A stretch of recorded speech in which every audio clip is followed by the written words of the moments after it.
मैंने सच बोला। हानिया की कहानी।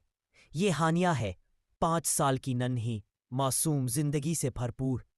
एक खूबसूरत बाग में तेतलियों के पीछे दौड़ती हुई हंसी खेलती बच्ची।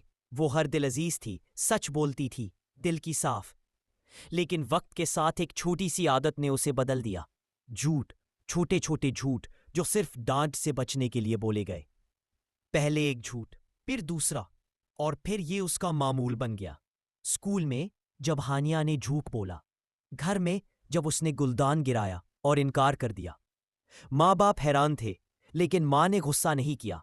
बल्कि एक रात अम्मा ने उसे एक कहानी सुनाई। ऐसे बच्चे की कहानी जो इतने झूठ बोलता रहा कि जब वो सच बोला तो कोई यकीन न कर सका।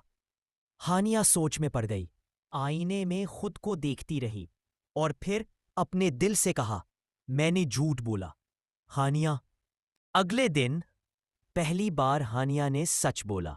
माँ की आंखों में खुशी, उस्ताद की मुस्कुराहट और हानिया के दिल में एक नरमी सी उतर गई। वो समझ गई थी कि झूठ वक्त ही बचा सकता है, मगर सच हमेशा दिल को सुकून देता है। और यूं हानिया ने सच का रास्ता चुन लिया, क्योंकि झूठ हमेशा फंसाता है और सच निजात दिलाता है।